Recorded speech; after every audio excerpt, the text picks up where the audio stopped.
Very good morning to each and every one of you students. You'll see the screen in 1 minute. Just wait.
Yes, so yesterday's homework was lot of numerical questions about vectors which we will be discussing today.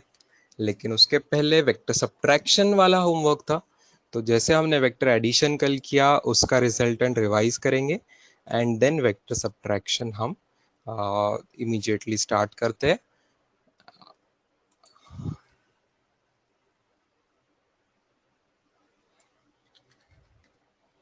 Can you all hear me clearly, students?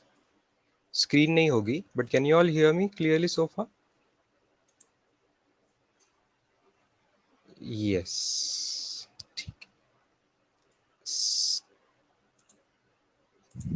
Screen अब दिख रही है आप लोगों को. Now you are able to see the screen. Yes. So vector addition में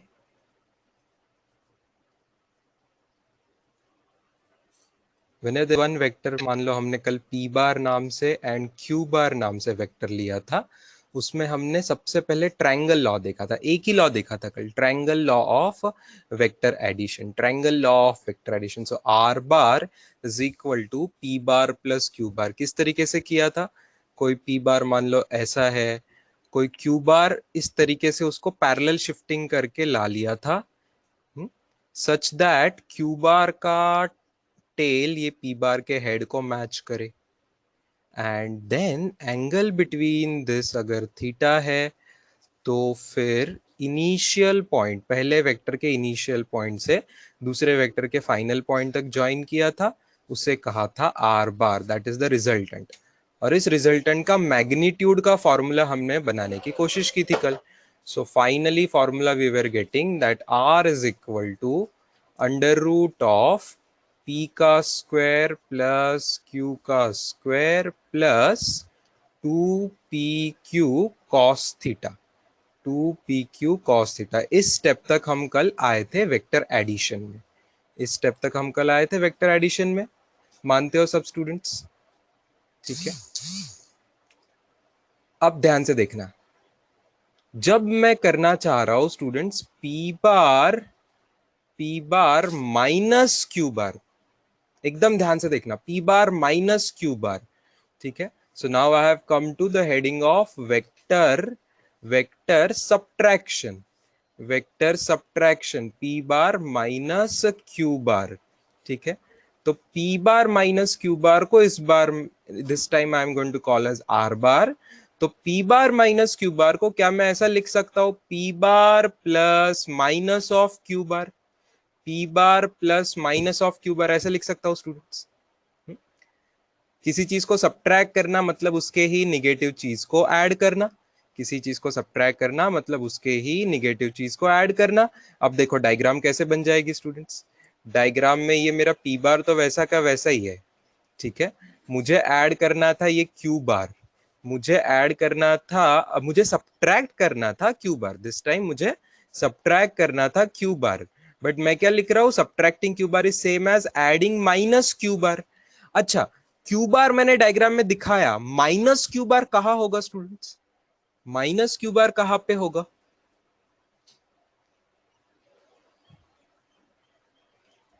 एकदम opposite होगा। वेरी गुड, माइनस साइन का मतलब है कि एकदम अपोजिट हो जाएगा। चलो मैं उसको एक अलग कलर से दिखा लेता हूँ। राइट, क्यू बार से एग्जैक्ट अपोजिट में ऐसे हो जाएगा, ये हो जाएगा माइनस क्यू बार, ये हो जाएगा माइनस क्यू बार। बहुत अच्छे स्टूडेंट्स, समझ गए आप लोग। अब एंगल की बात देखना, कौन सा एंगल थीटा रहता है पी बार और क्यू बार के बीच में का ओरिजिनल एंगल थीटा अपन ने जो ऊपर के डायग्राम में दिया था वैसा थीटा है। ठीक है, तो अब ये जो बाजू का एंगल है, ये जो बाजू का एंगल आपको दिख रहा है, वो एंगल कितना होगा स्टूडेंट्स? थीटा के बाजू का एंगल कितना होगा लीनियर पेयर बनाने वाला उसके साथ? 180 degree minus theta. Very good, 180 degree minus theta. Degrees में अगर बात करते हैं तो 180 डिग्रीज माइनस थीटा ये एंगल होगा। अच्छा, तो अगर मुझे पी बार में ऐसा कोई वेक्टर ऐड करना है जिन दोनों के बीच में का एंगल 180 डिग्री माइनस थीटा है, तो क्या मैं फॉर्मूला ऐसे लिख सकता हूं? क्या मैं ऐसे फॉर्मूला लिख सकता हूं कि अंडर रूट ऑफ पी का square, under root of P का स्क्वायर प्लस क्यू का स्क्वायर। देखो लेंथ तो बदली नहीं ना, क्यू बार का उल्टा कर दिया, अपोजिट डायरेक्शन में कर दिया, तो भी लेंथ तो क्यू ही रहती है ना, लेंथ की वैल्यू तो क्यू ही रहेगी, है ना। क्यू बार हो कि माइनस क्यू बार हो, डायरेक्शन अपोजिट हो गई लेकिन लेंथ तो सेम रहेगी। तो पी बार P square plus Q square plus 2 P Q. देखो ये मैग्नीट्यूड्स है, ओके प्लीज अंडरस्टैंड, यहाँ पे मुझे निगेटिव साइन देने की जरूरत नहीं है, ये मैग्नीट्यूड्स है। Right, p and q are magnitudes into cos of कौन सा एंगल है अब इस बार angle is not theta, angle is 180 degree minus theta. Please understand, angle is 180 degree minus theta. And what is cos 180 degree minus theta? कल हमने देखा था, what is the formula of cos 180 degree minus theta? cos 180 degree minus theta is minus cos theta.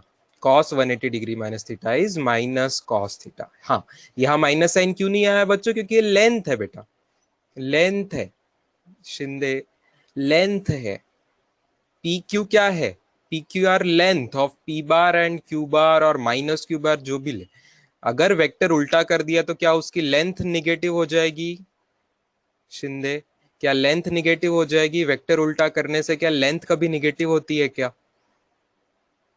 क्या कभी किसी चीज, बस वही आंसर है, लेंथ कभी निगेटिव नहीं होती। तो पी और क्यू यहाँ लेंथ है, बार नोटेशन हटा दिया मतलब आप डायरेक्शन की बात नहीं कर रहे हो, प्योरली मैग्नीट्यूड की बात कर रहे हो। प्योरली मैग्नीट्यूड की बात कर रहे हो मतलब उसके लेंथ की बात कर रहे हो, जो कि हमेशा पॉजिटिव होती है, तो वहां निगेटिव साइन लेने का कोई मतलब नहीं आता। हाँ, एंगल बदल जा रहा है आपका, डायरेक्शन अपोजिट करने की वजह से आपका एंगल बदल जा रहा है, थीटा के बदले 180 डिग्री माइनस थीटा हो जा रहा है। इसलिए फाइनल फॉर्मूला में, इसलिए आपके फाइन ये आर का फॉर्मूला स्टूडेंट्स, ओके। अब ये आर बार का फॉर्मूला नहीं है, आर का फॉर्मूला है। आर बार को तो डायरेक्शन होती है, अब मैंने सिर्फ मैग्नीट्यूड लिखे हुए, ठीक है, अब मैंने सिर्फ मैग्नीट्यूड लिखे, तो आर का फॉर्मूला सेकेंड केस में क्या आ रहा है? Under root of P square plus Q square. अब ये माइनस साइन आ रही है किसकी वजह से? कॉस थीटा के साथ जो माइनस साइन है उसकी वजह से, तो minus 2 P Q cos theta, ये आया फॉर्मूला सब्ट्रैक्शन का। अच्छा, डायग्राम तो कंप्लीट करी नहीं हमने, डायग्राम कैसे कंप्लीट होगी स्टूडेंट्स? सेकेंड क्वेश्चन में डायग्राम में आर बार कौन होगा? यहां से शुरू करके जहां माइनस क्यू बार खत्म हो रहा है वहां तक, ओके ठीक है। तो ये है यहाँ पे, जैसे ऊपर के डायग्राम में का जो आर बार था वो था पी बार प्लस क्यू बार वाला आर बार था, है ना। और इस डायग्राम में जो हमारा आर बार बना है स्टूडेंट्स, इस डायग्राम में जो आर बार बना है पिंक कलर का, वो क्या है?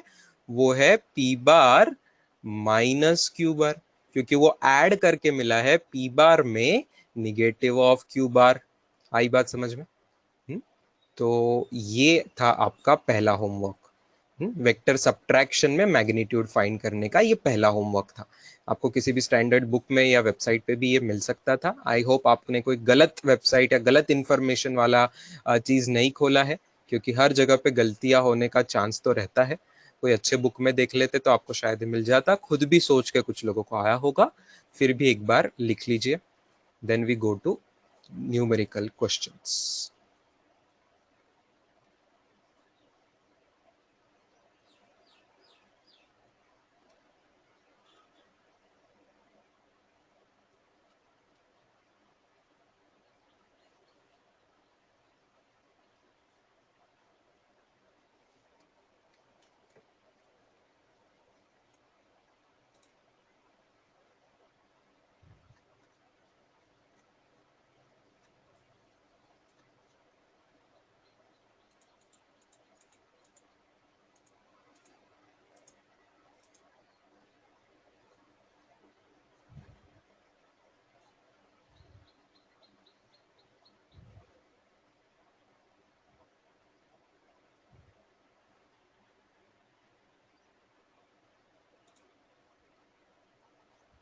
So please explain the second last step.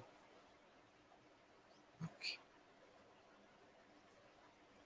Second last step में एंगल थीटा के बदले 180 डिग्री माइनस थीटा लिया है, तो उसके कॉस की वैल्यू जो हमने कल देखी थी वो फॉर्मूला यूज किया है बस। बाकी तो लेंथ तो सेम ही है, पी और क्यू, लेंथ में तो कोई चेंज नहीं है, बस एंगल बदला है। डायग्राम देखिए, जो डायग्राम पर से आया है वही सेकेंड लास्ट स्टेप में लिखा हमने।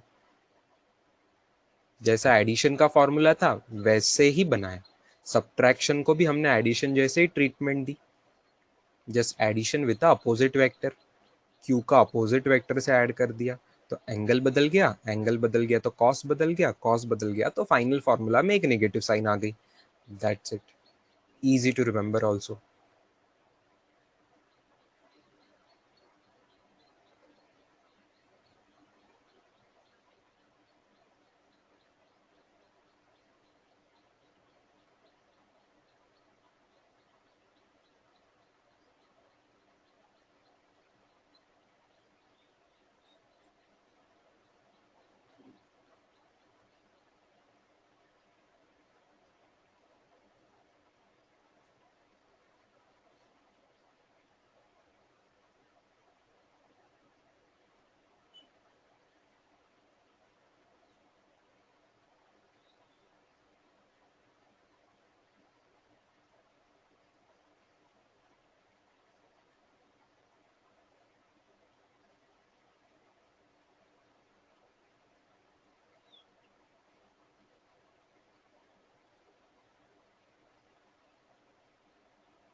चलो डन, तो दैट इज गुड।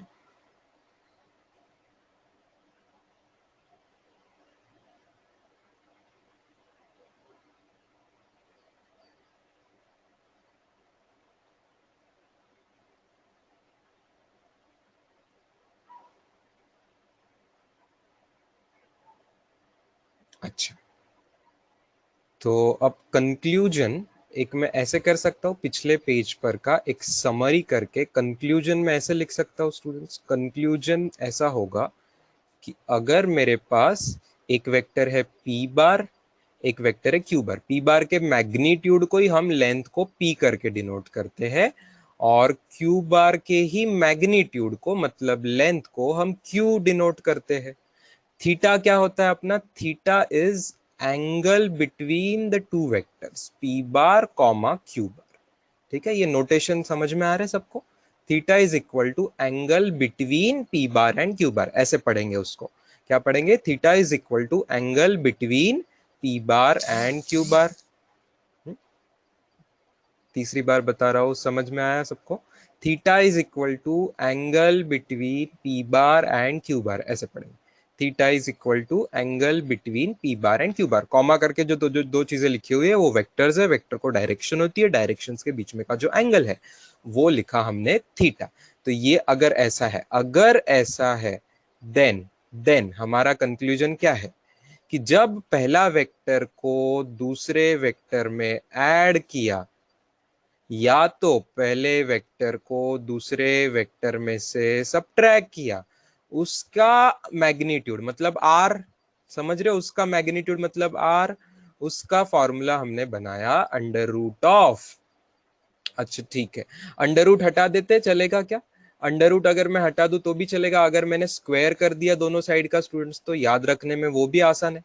तो अगर स्क्वायर कर दिया दोनों साइड का तो पहले का फॉर्मूला क्या आएगा? P square plus Q square plus 2 P Q cos theta, और नेक्स्ट फॉर्मूला आएगा P square plus Q square -2 P Q cos theta.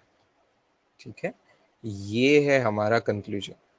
Addition वाले की लेंथ का स्क्वायर और सब्ट्रैक्शन वाले की लेंथ का स्क्वायर कर दिया, बस रूट हटा दिया, है ना, रूट हट गया।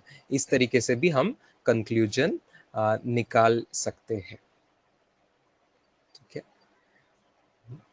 इस तरीके से भी हम कंक्लूजन निकाल सकते हैं स्टूडेंट्स। ठीक है, ये वही लिखा है जो पिछले पेज पे था। बेटा, ये वही लिखा है जो पिछले पेज पे था। पिछले पेज पे आर बार लिखा था बेटा, मैंने एडिशन को आर बार लिखा था, पी बार प्लस क्यू बार को क्या लिखा था, आर बार लिखा था। आर बार का मैग्नीट्यूड को आर कहते हैं, तो यही आर स्क्वायर ही है ना। ये एडिशन वाला आर स्क्वायर है और ये सब्ट्रैक्शन वाला आर स्क्वायर, ये एडिशन वाला आर स्क्वायर है, एडिशन वाला आर स्क्वायर है, और ये सब्ट्रैक्शन वाला आर स्क्वायर है। समझे दरवी? पिछले पेज का ही फॉर्मूला रिपीट किया है, स्क्वायर रूट का स्क्वायर कर दिया है। चलो ठीक। अब होमवर्क में एक और पार्ट था स्टूडेंट्स, मैक्सिमम और मिनिमम वैल्यू फाइंड करने का पार्ट था। Maximum and minimum value find करने का पार्ट था। इसके लिए क्यों ना मैं आपको एक थीटा का टेबल बना के दे दूं, थीटा कॉस थीटा का टेबल बना ले हम फट से। चलो बताओ, 0 डिग्री की कॉस थीटा वैल्यू क्या याद है आपको? What is cos of 0 degree? जल्दी बताओ। 1। ठीक है। 30 डिग्री का बताओ, कॉस 30 डिग्री क्या होता? √3/2 होता। मैंने ही बता दिया जल्दी में। 45 डिग्री का कॉस होता 1/√2। 60 डिग्री का कॉस क्या होता? 60 डिग्री का कॉस होता है हाफ।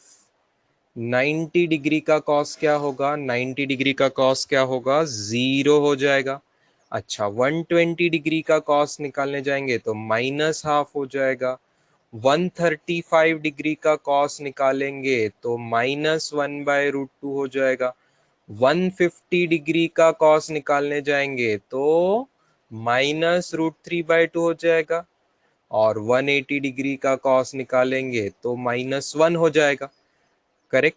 कैसे निकाला? एग्जैक्टली एक दूसरे के उल्टा हो जाएगा। 0 डिग्री और 180 डिग्री के कॉस एग्जैक्टली एक दूसरे के अपोजिट हो जाएंगे, negative of each other. 130 degree और 150 डिग्री का exactly negative of each other. 135 degree और 45 डिग्री का एग्जैक्टली निगेटिव। 120 डिग्री 60 डिग्री का एग्जैक्टली निगेटिव। अच्छा, सबको √3 की वैल्यू पता है? अप्रोक्सीमेटली 1.732 होती √3। नहीं तो कैलकुलेटर से भी चेक कर सकते हो, उससे मैं अप्रोक्स डेसिमल वैल्यू आपको लिख के दे रहा हूँ। अप्रोक्स डेसिमल वैल्यू मैं आपको लिख के दे रहा हूँ, देखने के लिए कि ऊपर से नीचे आते तो वैल्यू कम हो रही है कि बढ़ रही है। बताओ स्टूडेंट्स, ऊपर से नीचे आते समय इस टेबल में वैल्यू बढ़ रही है कि कम हो रही है? बताओ, कम हो रही है कि नहीं? कम हो रही है कि नहीं? आखिरी तक कम हो रही है क्या? देखो, एकदम आखिरी तक कम हो रही है क्या? तो इस पूरे टेबल में सबसे ज्यादा वैल्यू बड़ी कॉस थीटा की क्या है? सबसे बड़ी वैल्यू कॉस थीटा की क्या है? सबसे बड़ी वैल्यू है +1। और सबसे छोटी वैल्यू क्या है? सबसे छोटी वैल्यू क्या है? सबसे छोटी वैल्यू है -1। Very good, very good. तो ये आपको समझ गया। इसका मतलब यहां से ऊपर से तो नीचे तक cos theta decreases, cos theta decreases. Therefore आप लोगों ने माना कि सर कॉस थीटा की मैक्सिमम वैल्यू जो है वो है +1, सबसे ऊपर बड़ी है। कब होती है ये? कब होती है ये? At theta is equal to 0 degrees. At theta is equal to 0 degree पे ये मैक्सिमम वैल्यू होती है कॉस थीटा की। एंड अगर मैं आपको पूछता कि कॉस थीटा की मिनिमम वैल्यू क्या है, तो आप क्या बोलते थे? कॉस थीटा की मिनिमम वैल्यू इज -1। अच्छा, ये कौन सा एंगल पे हो रहा है? कौन सा एंगल पे हो रहा है? At theta is equal to 180 degrees. At theta is equal to 180 degrees पे कॉस थीटा की मिनिमम वैल्यू आ रही है -1। मिनिमम वैल्यू आ रही है -1। इससे हमें हेल्प होगी अपना होमवर्क करने में। ठीक है? तो जब मैं P bar plus Q bar that is addition R bar का मॉड लेता था, ओके, का मॉड लेता था, तो उसका फॉर्मूला क्या था स्टूडेंट्स? उसका फॉर्मूला क्या था? तो वेक्टर एडिशन की बात कर रहा हूं मैं, सबसे पहले वेक्टर एडिशन की बात कर रहा हूं, है ना। तो आर का मतलब क्या था? मॉड ऑफ आर बार, मतलब ही mod of P bar plus q bar. इसका फॉर्मूला अंडर रूट में था p square plus Q square plus 2pq cos theta.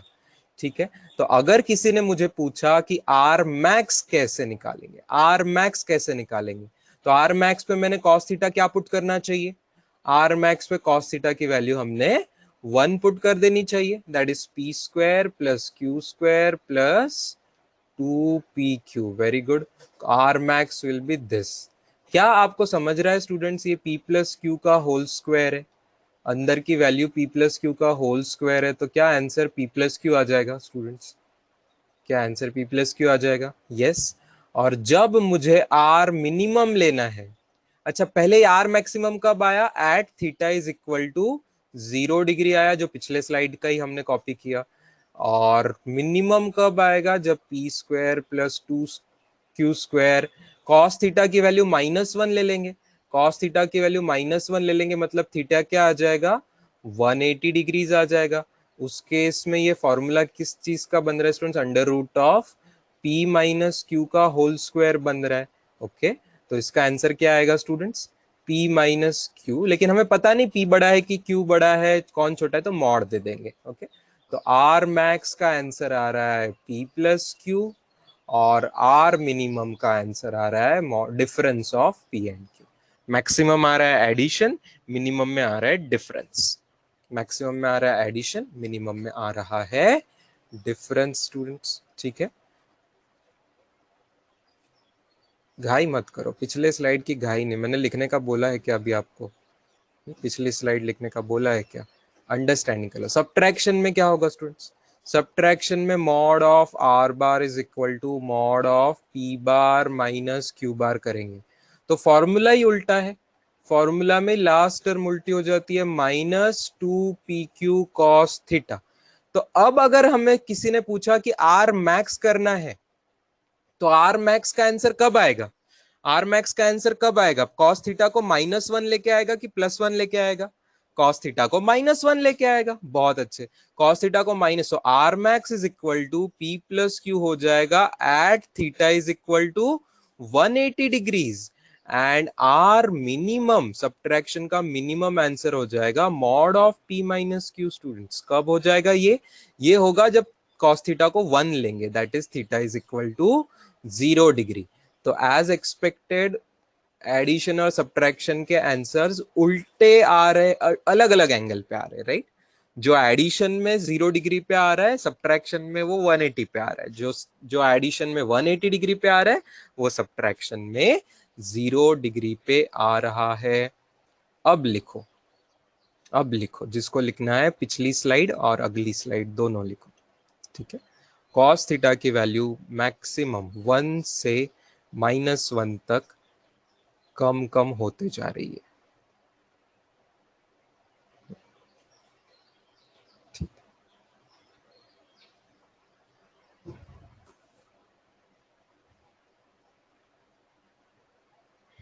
लिख लो ये स्लाइड, अगले स्लाइड पे आके वापस समझाता हूँ जिनको चाहिए सब्ट्रैक्शन वाला नहीं समझाए। अभी लिख लो ये पेज, डन फॉर एवरीवन।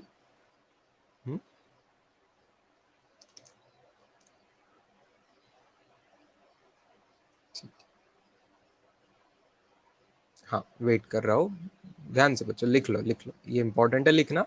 मैं वेट करूंगा सबका लिखना होने तक, आई विल वेट।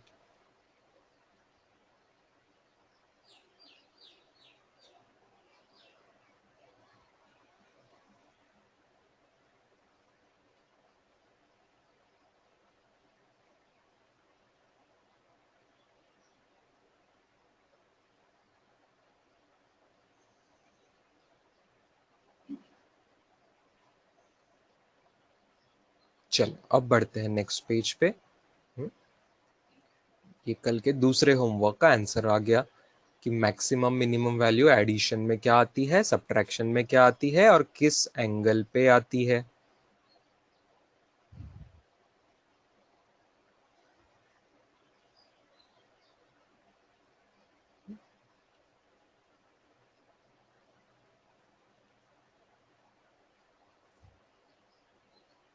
एडिशन में मैक्सिमम आने के लिए कॉस थीटा को +1 लिया, एडिशन में मिनिमम आने के लिए कॉस थीटा को -1 लिया।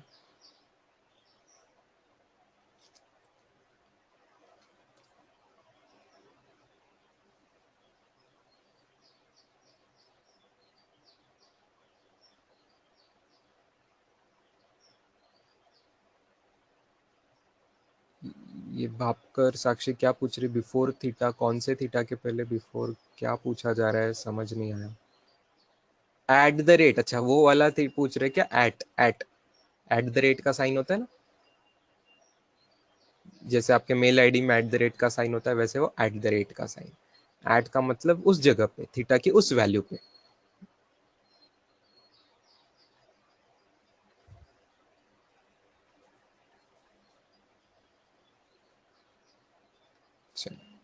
ये कब हो रहा है, this is happening at, subtraction का मैक्सिमम आ रहा है कॉस थीटा को -1 लेके, और सब्ट्रैक्शन का मिनिमम आएगा कॉस थीटा को +1 लेके। बोर्ड से is asking sir directly p plus Q करके आर आ जाएगा ना, मैक्सिमम वैल्यू अगर पूछिए तो डायरेक्टली आर की मैक्सिमम वैल्यू आ जाएगी, डायरेक्टली p प्लस क्यू करके कभी आर नहीं आएगा हमेशा, हाँ मैक्सिमम वैल्यू डायरेक्टली एडिशन करके आ जाती है, मैक्सिमम वैल्यू अगर पूछी तो डायरेक्टली एडिशन करके आ जाएगी, इस कंडीशन में मतलब मैक्सिमम वैल्यू के कंडीशन। यस,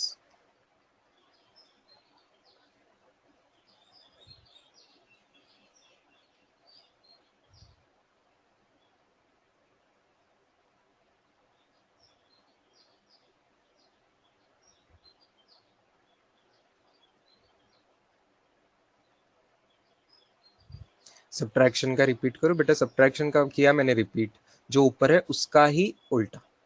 देख सब्ट्रैक्शन की साइन निगेटिव है बीच में, सब्ट्रैक्शन के फॉर्मूला में ये निगेटिव साइन है, तो बच्चे समझ आ रहा है क्या कि ये वैल्यू मैक्सिमम होने के लिए कॉस थीटा खुद -1 होना पड़ेगा, जब कॉस थीटा -1 होगा तो तुझे पूरा माइनस माइनस प्लस होके बड़े से बड़ा आंसर आएगा, समझा क्या शिंदे। सब्ट्रैक्शन का आंसर मैक्सिमम आने के लिए निगेटिव साइन है, तो निगेटिव के साथ और निगेटिव कॉस थीटा -1 हो जाएगा, तो माइनस माइनस प्लस होके सबसे बड़ी वैल्यू आएगी, वही लिखा है नीचे, आर मैक्स की वैल्यूज पी प्लस क्यू कब आ जाएगी, जब कॉस थीटा -1 होगा, कॉस थीटा -1 कब होता, थीटा 180 डिग्री पे, वही लिखा।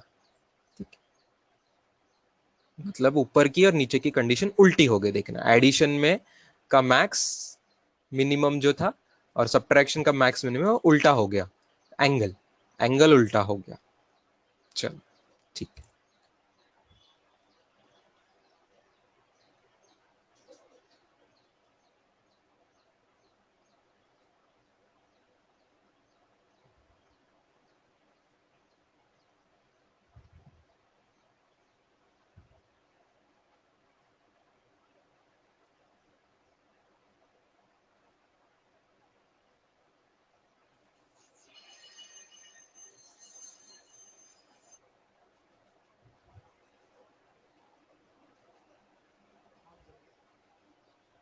डन ना।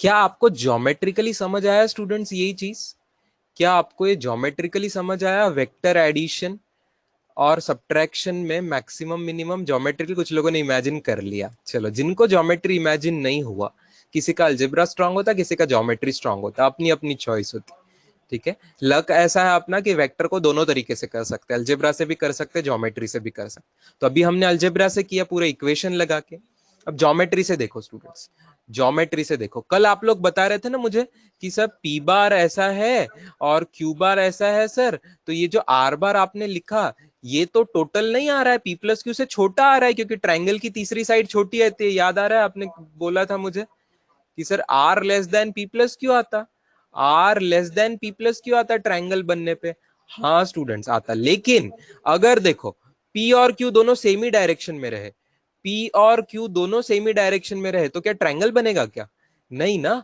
रिजल्ट क्या आएगा, रिजल्ट ऐसा आएगा, दोनों का रिजल्ट ऐसा आएगा, तो ये क्या है P प्लस क्यू, ये तो क्या है P प्लस क्यू, ये क्या है एडिशन का R मैक्सिमम है, ये एडिशन का R मैक्सिमम है, तो maximum answer P plus q आ रहा है, कब आ रहा है, कब आ रहा है, when P and Q are in same direction, when P and Q in same direction, है ना, means they are like vectors, हमने बोला था ना लाइक वेक्टर सेम डायरेक्शन के है, ठीक है, मतलब थीटा क्या है 0 डिग्री है, समझ रहे कि नहीं? जो दोनों सेम डायरेक्शन में उनमें कोई एंगल नहीं है, मतलब इस केस में थीटा 0 डिग्री है। समझ गया ज्योमेट्री? चलो, अब P अगर एक डायरेक्शन में है, P बार एक डायरेक्शन में है और Q एग्जैक्टली उसका अपोजिट है, Q एग्जैक्टली उसका अपोजिट है।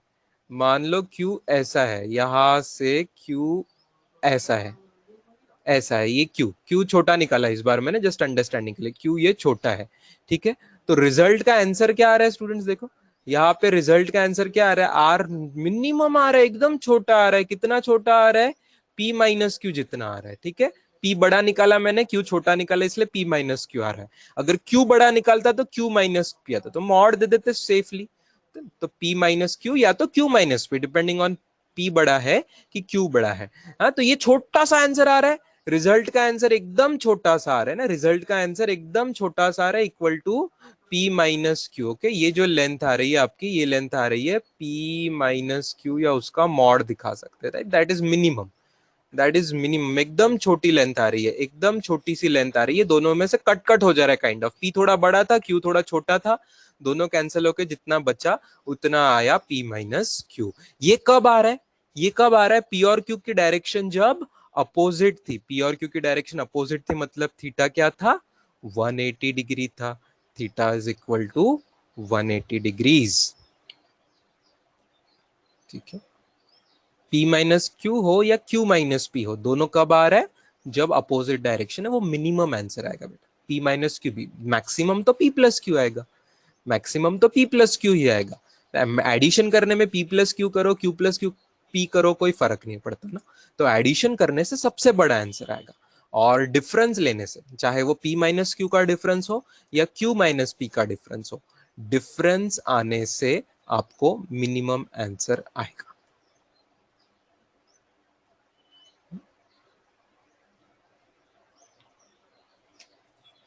यस, तो इन दोनों केस में ट्रायंगल बनेगा ही नहीं, ट्रायंगल बनेगा ही नहीं। आ रही बात समझ में? इन दोनों केसेस में ट्रायंगल बनेगा ही नहीं। जब दोनों सेम डायरेक्शन में है या दोनों अपोजिट डायरेक्शन में है तो ट्रायंगल बनेगा ही नहीं, ट्रायंगल बनेगा ही नहीं। तो ट्रायंगल बनेगा नहीं तो समझ गए ना, तीसरी साइड दोनों के सम से कम होना जैसा हम लिख रहे थे वैसा नहीं होगा, है ना। आंसर डायरेक्टली दोनों के एडिशन जैसा या तो दोनों के सब्ट्रैक्शन जैसा होगा, ठीक है। आई क्या बात समझ में स्टूडेंट्स? सबको क्लियर हो गया? ठीक है, बिल्कुल। चलो, फैंटास्टिक। अब आ सकते हैं हम क्वेश्चंस पे। अब मुझे लग रहा है कोई डर नहीं है हमें अब क्वेश्चंस पे आने के लिए। तो स्लाइड्स में पूरी स्क्रीन शेयर कर देता हूँ।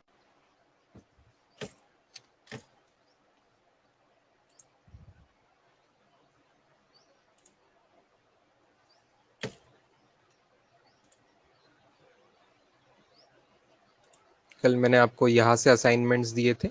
दिस इज,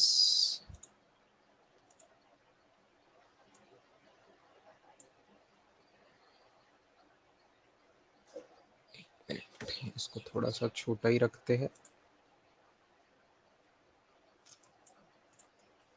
क्वेश्चन नंबर 9 से 17 के बीच में मैंने 9वां दिया था आपको, 9 10 11 9 12 13, 9 12 13 करते हैं पहले स्टूडेंट्स, ठीक है। 9 12 13 करते हैं। All of you can see on the screen 9वां question. A particle is acted by two forces, एक है 4 न्यूटन का है और एक है 3 न्यूटन का,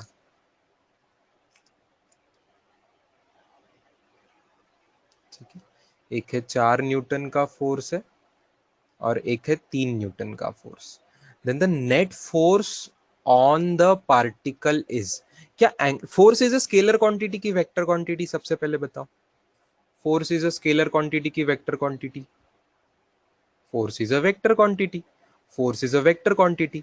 तो दोनों में का एंगल पे डिपेंड करेगा ना कि आंसर क्या आएगा स्टूडेंट्स, एंगल पे डिपेंड करेगा आंसर क्या आएगा। तो 9th क्वेश्चन का आप समझिए, अगर 4 न्यूटन फोर्स राइट साइड में है और 3 न्यूटन भी फोर्स राइट साइड में है, सेम डायरेक्शन में है, तब आपका मैक्सिमम आंसर आएगा 7 न्यूटन का, करेक्ट। लेकिन अगर 4 न्यूटन एक डायरेक्शन में है और 3 न्यूटन उसके अपोजिट डायरेक्शन में है, तो आंसर आपका छोटू सा आ जाएगा, मिनिमम सा आंसर आ जाएगा 1 न्यूटन टुवर्ड्स द राइट। आ रही बात समझ में? अच्छा, किसी को ये भी सोचा आई होगी कि सर 4 न्यूटन राइट में है और 3 न्यूटन ऊपर के डायरेक्शन में है, तो रिजल्टेंट कितना आ जाएगा बच्चों बताओ? रिजल्टेंट कितना आ जाएगा इस केस में बताओ? ट्रायंगल लॉ यूज हो जाएगा। ट्रायंगल लॉ के हिसाब से यहाँ पाइथागोरस के जैसे ही आपको दिख रहा है, तो आंसर आ जाएगा 5 न्यूटन का, है कि नहीं? अलग अलग केसेस में कभी 7 न्यूटन भी आंसर आ रहा है, कभी 1 न्यूटन भी आंसर आ रहा है, कभी 5 न्यूटन भी आंसर आ रहा है। समझ रहे हो? 5 न्यूटन भी आंसर आ सकता है। अच्छा, सिर्फ यही नहीं, क्या मुझे आप 6 न्यूटन आंसर लाके दिखा सकते हो? आप बोलोगे हाँ सर क्यों नहीं।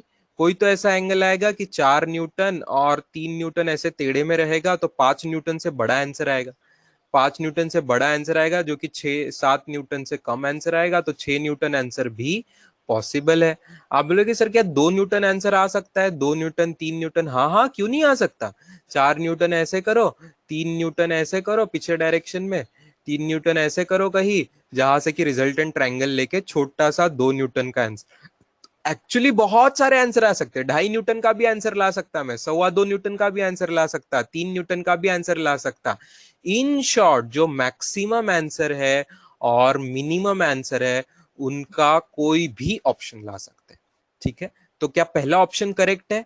पहला ऑप्शन है सही, दूसरा ऑप्शन भी सही है, तीसरा ऑप्शन भी सही है, चौथा ऑप्शन भी सही है। इस क्वेश्चन में वैसे तो चारों ऑप्शन सही है, लेकिन ज्यादा करेक्ट ऑप्शन क्या है? जो बहुत ज्यादा ज्यादा आपको वैल्यूज दे रहा है। ओके, तो चौथा ऑप्शन इन सब में से बेस्ट ऑप्शन है। ओके, बट परफेक्ट ऑप्शन नहीं है स्टूडेंट्स, क्योंकि बिटवीन का मतलब होता है बीच में की वैल्यूज। क्या हमें सिर्फ 1 और 7 न्यूटन के बीच में की वैल्यूज चलेगी?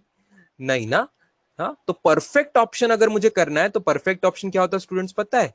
From 1 newton to 7 newton. आ रही बात समझ में? 1 न्यूटन से लेके 7 न्यूटन तक की सभी इनफाइनाइट वैल्यूज पॉसिबल है, डिपेंडिंग ऑन क्या क्या अलग अलग आंसर ले सकते हो। ये परफेक्ट ऑप्शन होगा। फोर्थ ऑप्शन में मैंने जो थोड़ा चेंज करके आपको टाइप दिया है, that would be perfect answer, including 1 Newton and 7 Newton. 1 Newton, 1.1, 1.2, 1.5, 1.8, 1.33333, 1.99999, 2, 2.25, 2.25, 8.5, 8.5 नहीं, 8.5 नहीं, 6.5, 5.5, 5.25, 6.25, ऐसा लेके 7 तक सभी आंसर अलग अलग एंगल लेके हम 1 न्यूटन से 7 न्यूटन तक के सभी आंसर ला सकते हैं। तो जब ऐसे एक से ज्यादा ऑप्शन करेक्ट होते हैं, लेकिन आपको अगर एक ही ऑप्शन सिलेक्ट करना है, तो आप कौन सा ऑप्शन सिलेक्ट करोगे? जो ज्यादा सही है, जिसमें ज्यादा चीजें सही बताई गई है। पहले दूसरे तीसरे ऑप्शन में एक एक की वैल्यू बताई, लेकिन लास्ट ऑप्शन में बहुत सारी वैल्यूज बताई, बहुत सारी पॉसिबिलिटीज बताई, इसलिए आप लास्ट ऑप्शन टिक करोगे। Yes, very good. इस बार शिंदे ने बहुत अच्छा टाइप किया है। शिंदे रंजीत ने देखो, 1 less than equal to x less than equal to 7, मतलब 1 से 7 तक की सभी वैल्यूज। एक भी इक्वल चल सकता है, 7 भी इक्वल चल सकता है, और बीच में की भी सभी वैल्यूज चलेगी। ऑल राइट, और किसी को कुछ पूछना है इस सवाल के बारे में? यस, चलो, क्लियर टू एवरीवन। फाइन। 10वां 11वां मैंने अभी होमवर्क में नहीं दिया था आपको, तो उसको टेंशन नहीं लेना आपको। 12th question, maximum and minimum values of resultant of two vectors. Maximum value क्या थी? Resultant of two vectors. कुछ नहीं बोला, मतलब ये एडिशन की बात करे कि सब्ट्रैक्शन की बात करे, सोचो तो। ना एडिशन वर्ड यूज किया है, ना सब्ट्रैक्शन वर्ड यूज किया है, तो रिजल्टेंट ऑफ टू वेक्टर का मतलब क्या लेंगे आप? एडिशन। वेरी गुड, एडिशन मतलब लेंगे आप, है ना। रिजल्टेंट ऑफ दो वेक्टर बोला, कुछ नहीं बोला, सब्ट्रैक्ट करने को नहीं बोला, मतलब रिजल्टेंट का मतलब क्या लेंगे हम? Addition of two vectors, right. तो p bar plus q bar की एडिशन कर रहे हैं, तो मैक्सिमम वैल्यू क्या आती students? P plus q. Everybody knows maximum value is p plus q. अभी हमने देखा maximum value is p plus q. और minimum value students, minimum value is p minus q. Minimum value is p minus Q. Okay, तो इनका ratio क्या लेना है? 3:1।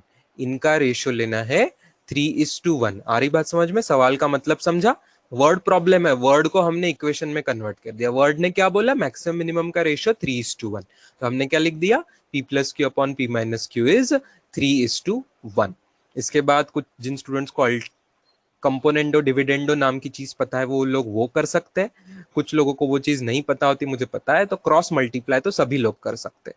Cross multiply कर लो, तो p प्लस क्यू का क्रॉस मल्टीप्लीकेशन, नहीं नहीं नहीं नहीं, कैलकुलेशन अच्छे से करो, p plus Q is equal to 3p minus 3q, है ना। तो इसके हिसाब से q शिफ्ट कर दो तो 4q is equal to 2p आ रहा है, therefore 2q is equal to p आ रहा है, 2q is equal to p आ रहा है। तो ये करेक्ट है, ये करेक्ट है, ये करेक्ट है, ठीक है। एक्चुअली इस भी क्वेश्चन का परफेक्ट ऑप्शन अवेलेबल नहीं है, करेक्ट है, बेस्ट ऑप्शन फर्स्ट ऑप्शन है, लेकिन परफेक्ट ऑप्शन कोई बता सकता है, परफेक्ट ऑप्शन क्या हो सकता है, परफेक्ट ऑप्शन उस सवाल का क्या हो जाएगा, किसी के अभी तक ध्यान आया क्या?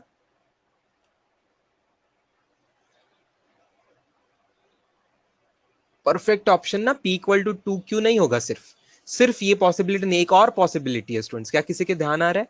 लेट्स चेक, नहीं जीरो नहीं, जीरो कैसे, ना ना जीरो नहीं, जीरो नहीं, जीरो नहीं, नाइन है, p is equal to 3q तो हो ही नहीं सकता, p इक्वल टू 3q कहां से आ रहा है, half p is equal to q, very good very good, मतलब मतलब q is equal to 2p, q is equal to 2p, half p is equal to q नहीं, p is equal to half q, नहीं नहीं नहीं नहीं नहीं नहीं नहीं नहीं, half p is equal to q तो आप लोग तो वही टाइप कर रहे हो जो मैंने टाइप किया, गडकर शर्विल और दड़वी शंतनु और शेलार नुपुर वो लोग वही टाइप कर रहे हैं जो मैंने लिखा है ऑलरेडी, वो नहीं, ये तो ऑलरेडी है ना, उसी को आप हाफ शिफ्ट करके बोल रहे हो, तो q is equal to half p, q is equal to half p तो आ ही गया, q is equal to half p तो ऑप्शन में दिया ही है, वो नहीं, एक अदर ऑप्शन आएगा, q is equal to 2p, q is equal to 2p, एक और ऑप्शन आ सकता है, कैसे? अरे हम, मैं, आप भूल गए मॉड, तो यहां इन लोगों ने अज्यूम किया है कि p ग्रेटर देन q है, p ग्रेटर देन q है, एक दूसरा सॉल्यूशन ऐसे आ सकता था, ध्यान देना स्टूडेंट्स, और दूसरा सॉल्यूशन एक ऐसे नहीं आ सकता था कि मान लो p बड़ा नहीं है, q बड़ा है, q बड़ा है, तो फिर सब्ट्रैक्शन में मिनिमम वैल्यू क्या आती थी, p माइनस q आती थी कि q माइनस p आती थी? ये जो सॉल्यूशन हमने लिखा वो आ गया p को बड़ा मान के, p को बड़ा मान के, लेकिन अगर अगर q बड़ा होता था तो मिनिमम वैल्यू आती थी q minus P, minimum value आती थी q माइनस पी, आप समझे सबको। और इस केस में आप क्रॉस मल्टीप्लाई करेंगे तो p plus Q is equal to आ रहा है 3q माइनस 3p, इससे आपका आ रहा है 4p is equal to 2q, therefore इससे आपका आ रहा है 2p is equal to q, ठीक है, ये अपोजिट उल्टा अलग आ रहा है, ओके। तो दो आंसर्स पॉसिबल है, एक तो p का डबल q होगा या तो q का डबल p होगा, डिपेंडिंग ऑन जो बड़ा है, अगर p बड़ा है तो p डबल होगा q से, अगर q बड़ा है तो q डबल होगा p से। आई बात समझ में बच्चों, कौन बड़ा है कौन छोटा है सवाल में दिया नहीं था ना, इसीलिए दोनों चीजें पॉसिबल है।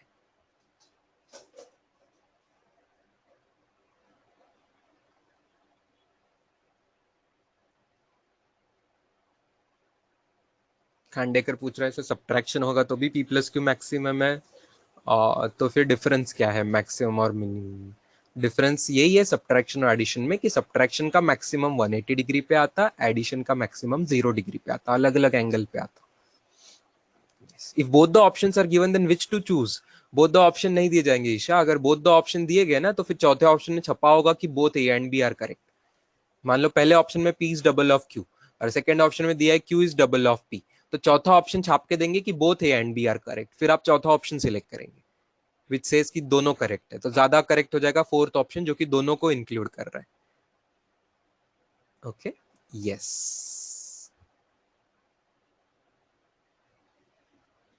अरे मोरे क्षितिजा पाठांतर नाही करना है बेटा, या पाठ करेंगे की क्वेश्चन थोडी पाठ करायचं आपल्याला, है ना, ते आपल्याला सॉल्व करून येऊन जाईल, कोण मोठा आहे कोण छोटा आहे त्याच्या केसमध्ये आपल्याला सॉल्व करून येऊन जात आहे, या प्रश्नाचं उत्तर पाठ नाही करायचं आपल्याला, की या केसमध्ये हा डबल राहील की त्या केसमध्ये तो डबल राहील, हा एक प्रश्न आहे, हा हे थेरी नाही आहे, right, so you don't have to remember this. You don't have to remember कि किसका डबल आ रहा है, ये तो एक क्वेश्चन है। किसी और क्वेश्चन में ट्रिपल आ जाएगा, किसी और क्वेश्चन में 7 गुना आ जाएगा, किसी और क्वेश्चन में इक्वल आ जाएंगे, तो वो हमें याद नहीं रखना है, हमें समझना है क्वेश्चन कैसे सॉल्व किया हमने, है ना। सीधी बात है, जब अगर p बड़ा है तो सब्ट्रैक्शन में p minus minimum value p minus Q लेना है, अगर q बड़ा है तो मिनिमम वैल्यू बड़े में से छोटा करते हैं ना, डिफरेंस मतलब बड़े में से छोटा सब्ट्रैक्ट करते हैं, तो जो बड़ा है उसमें से छोटा सब्ट्रैक्ट करते हैं, फिर सॉल्व करके जो आंसर आ जाएगा वो आंसर वहां पे हम टिक कर देंगे। आई बात समझ में सब लोग? यस और नो? क्लियर? चल, 13वां क्वेश्चन के लिए मेरे पास जगह कम बची है स्टूडेंट्स।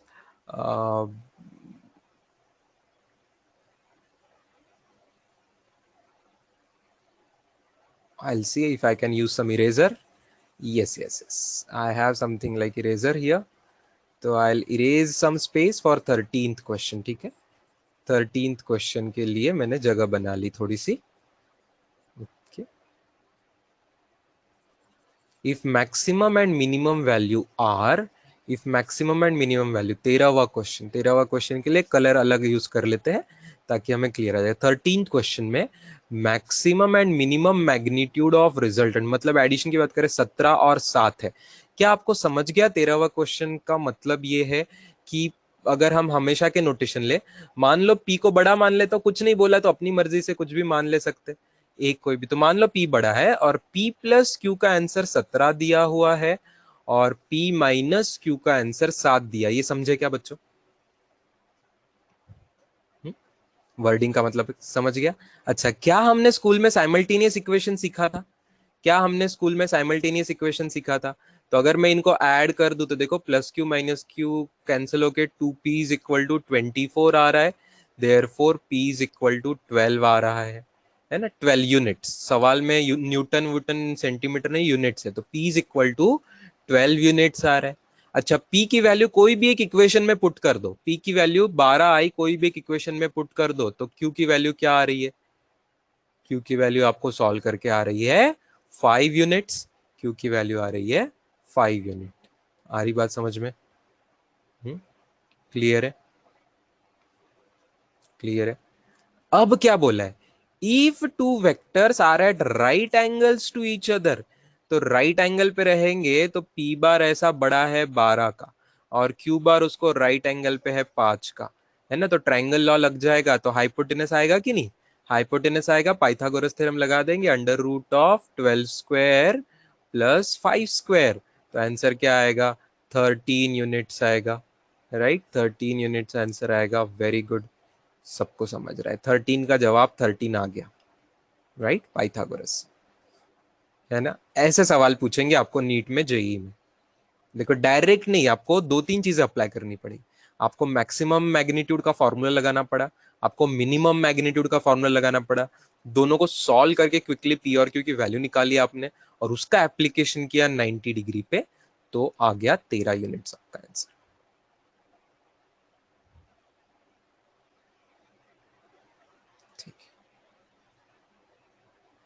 यस गौरव, तूने टाइप करने के बाद एक्सप्लेन अगेन, मैंने और एक बार एक्सप्लेन कर चुका है आधे मिनट में, क्योंकि ये सवाल कुछ आधे मिनट का सवाल है।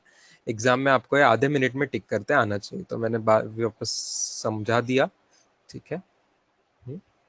कोई बात नहीं, जिनको स्लो में समझ आया और अच्छी बात है, वो जाके वापस एक बार वीडियो देख लेंगे स्लो स्पीड में। वीडियो को आप वापस स्लो स्पीड में देख सकते हो, 2 बार मैंने समझा दिया। कभी कभी लिखने में कुछ लोग रह जाते हैं तो सुनने में लेट हो जाते हैं, तो फिर आप लोग वापस देख सकते हैं। 14th क्वेश्चन दिया था क्या मैंने? 14th क्वेश्चन क्या मैंने दिया था आपको होमवर्क में? 14 15, यस, तो 14 बहुत अच्छा क्वेश्चन है स्टूडेंट्स। 14 15 और 17 ये तीनों क्वेश्चन भी सुपर क्लास क्वालिटी क्वेश्चन है। 14 15 17 ये सुपर क्लास क्वालिटी क्वेश्चन है।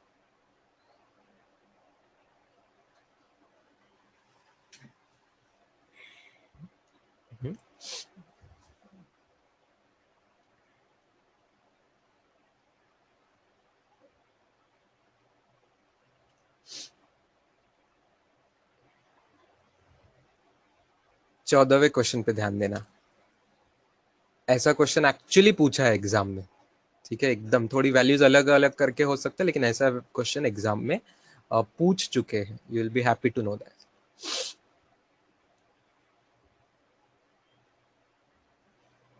नाउ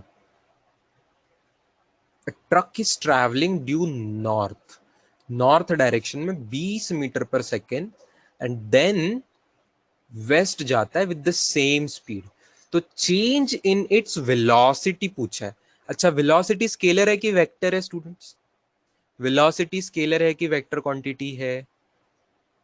वेक्टर क्वांटिटी है। तो फिर हमें डायरेक्ट सब्ट्रैक्शन करना पड़ेगा कि वेक्टर सब्ट्रैक्शन करना पड़ेगा चेंज फाइंड करने के लिए? सीधा सीधा नंबर को सब्ट्रैक्ट कर देंगे कि वेक्टर सब्ट्रैक्ट करना पड़ेगा? वेक्टर सब्ट्रैक्शन करना पड़ेगा। आ रही बात समझ में? सीधा सीधा नंबर सब्ट्रैक्ट करते हैं अगर हमें चेंज इन स्पीड पूछे होते। क्या आपको समझ आ रहा है? अगर 14वें क्वेश्चन में पूछा होता चेंज इन स्पीड, वेलोसिटी के बदले अगर चेंज इन स्पीड पूछा होता तो आंसर आता था 0 मीटर पर सेकेंड। आई बात समझ में?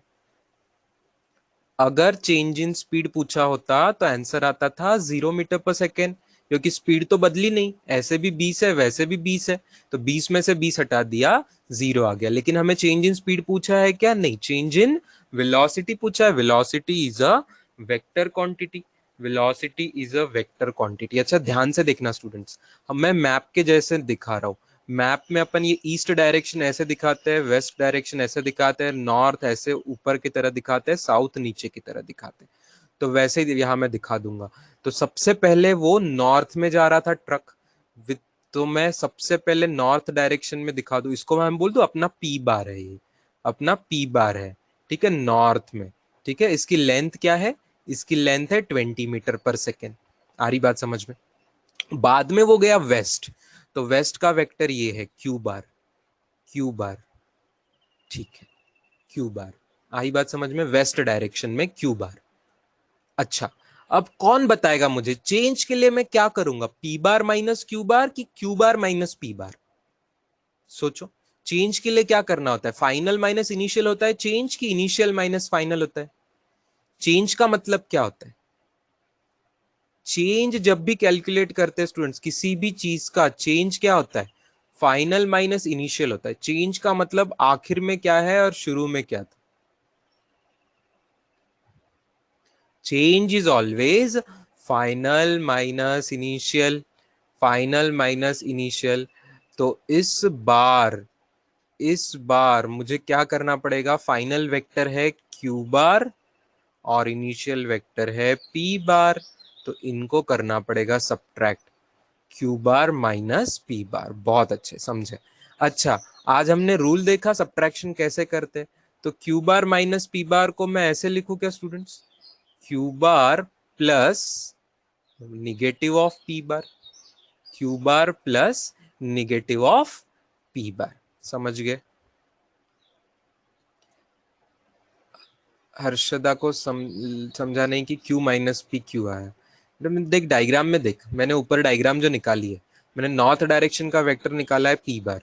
आप समझ गए हर्षदा को ना? फाइनल जो भी है माइनस इनिशियल, चेंज का मतलब फाइनल माइनस इनिशियल।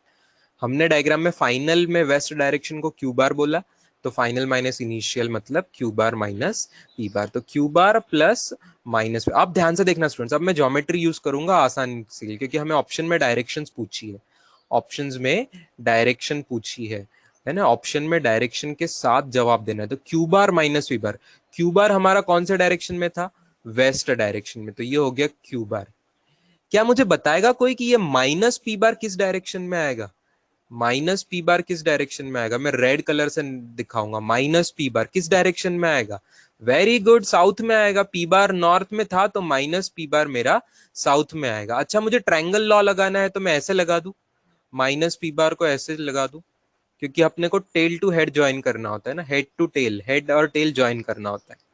तो माइनस पी बार मैंने ऐसे लिख दिया साउथ डायरेक्शन में। अब क्या मैं ट्रायंगल लॉ लगा सकता हूं स्टूडेंट्स? अब मैं ट्रायंगल लॉ लगा सकता हूं। कहां से कहां लगाना पड़ेगा? टेल से लेके हेड तक लगाना पड़ेगा। तो डॉटेड में मैं आपका आंसर दे रहा हूं। डॉटेड में जो है ये है आंसर, ये है अपना Q bar plus minus P bar, addition, vector addition by triangle law. मतलब यही है हमारा आंसर। ये जो डॉटेड में रेड कलर का है यही है हमारा answer of change in velocity. आई क्या बात समझ में बच्चों? ज्योमेट्री अपने बहुत काम आ गई इस बार, इजीली ज्योमेट्री ने हमने आंसर दे दिया, क्योंकि ज्योमेट्री से हमको लेंथ भी दिख रही है स्टूडेंट्स, है ना। यहाँ क्यू की लेंथ 20 थी, पी की लेंथ 20 थी, तो पाइथागोरस से ये लेंथ क्या हो जाएगी, डॉटेड वाली लेंथ क्या हो जाएगी students, under root of 20 square plus 20 square length हो जाएगी, मतलब अंडर रूट ऑफ 400 प्लस 400 800 आ जाएगा स्टूडेंट्स। मतलब ये under root of 400 into double भी लिख सकते हैं, मतलब ये 20 रूट 2 है। वेरी गुड, 20 रूट 2 मीटर पर सेकेंड है। आई बात समझ में सबको, लेंथ आ गई 20 रूट 2 मीटर पर सेकेंड, मतलब चेंज इन वेलोसिटी का मैग्नीट्यूड आ गया 20 रूट 2 मीटर पर सेकेंड। और दिशा देखिए इसकी, डायरेक्शन देखिए ध्यान से, डायरेक्शन देखिए, डायरेक्शन कौन सी डायरेक्शन आ रही है, सबको समझ आता है, ईस्ट वेस्ट नॉर्थ साउथ के हिसाब से, ईस्ट वेस्ट नॉर्थ साउथ के हिसाब से अपना आंसर आ रहा है इस दिशा में, तो इस दिशा को क्या कहेंगे, साउथ वेस्ट कहते हैं, साउथ वेस्ट। हाँ, मराठी माध्यमाच्या विद्यार्थ्यांना आग्नेय नैऋत्य वायव्य ईशान्य असं दिशांची नावं माहिती असतील, माहिती आहेत का, आग्नेय नैऋत्य वायव्य ईशान्य, कोणी मराठी माध्यमातून शिकले आहे का, हा, तर त्यांना हे झालं आग्नेय नैऋत्य दिशा येत आहे, आग्नेय नैऋत्य वायव्य आणि ईशान्य दिशा, तो उत्तर येते आहे नैऋत्य दिशा, दॅट इज साउथ वेस्ट, इंग्रजीमध्ये नैऋत्य दिशा म्हणजे साउथ वेस्ट आंसर आ रहा है, so your answer is fourth option, your answer is fourth option.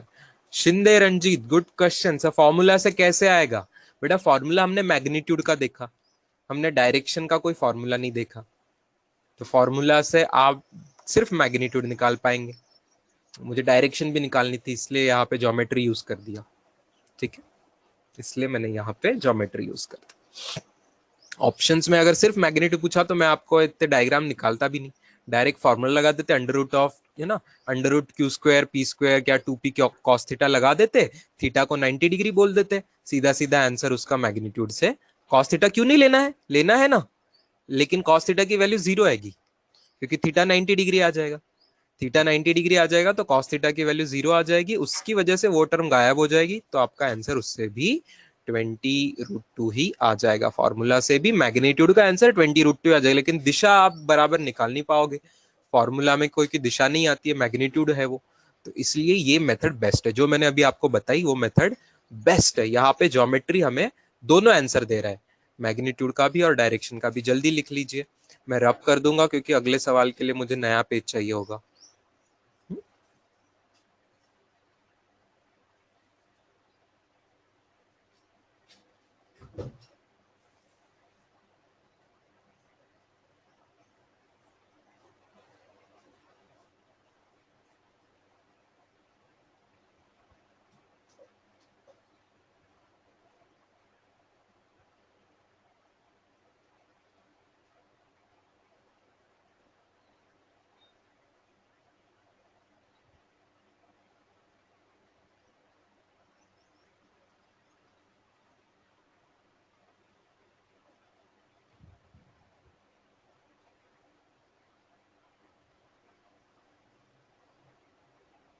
Amit, screen visible नहीं है तो तुझे लॉग आउट करके फिर से लॉग इन करना पड़ेगा शायद, अभी तक दिख रही थी, अचानक अगर नहीं दिख रही है तो तुझे कुछ लॉग आउट करके लॉग इन करना। अभी तो मैं 14वें क्वेश्चन का ही स्क्रीन है, लिखने के लिए टाइम दिया है, कुछ नया नहीं लिखा है, 14th क्वेश्चन की स्क्रीन है इस बोर्ड पे।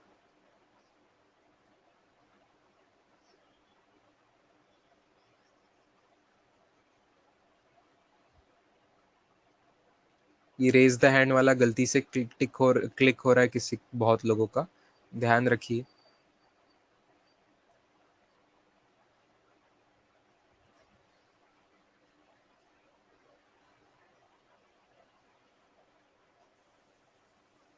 चलो,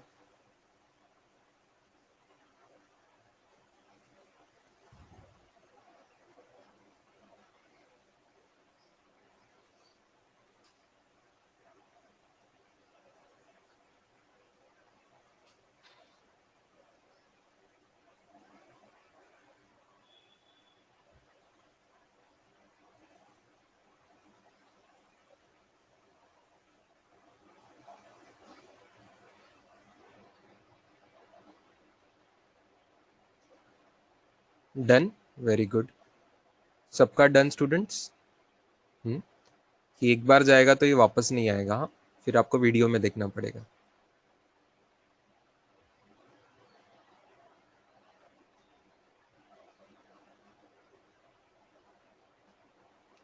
राघव पोपट भूरे इज आस्किंग, सर ये आर मैक्स की वैल्यू आई है ना? नहीं बेटा, आर मैक्स का वैल्यू, या मैक्स की वैल्यू तो 20 और 20 40 आती थी।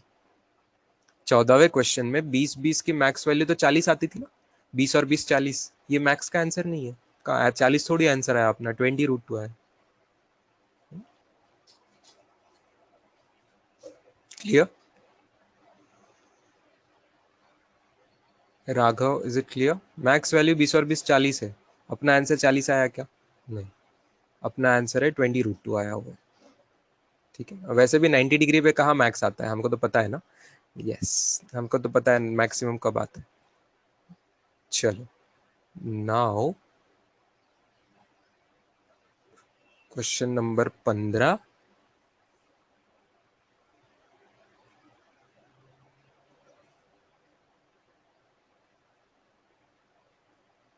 ध्यान दीजिए स्टूडेंट्स, सुपर्ब क्वेश्चन है ये भी।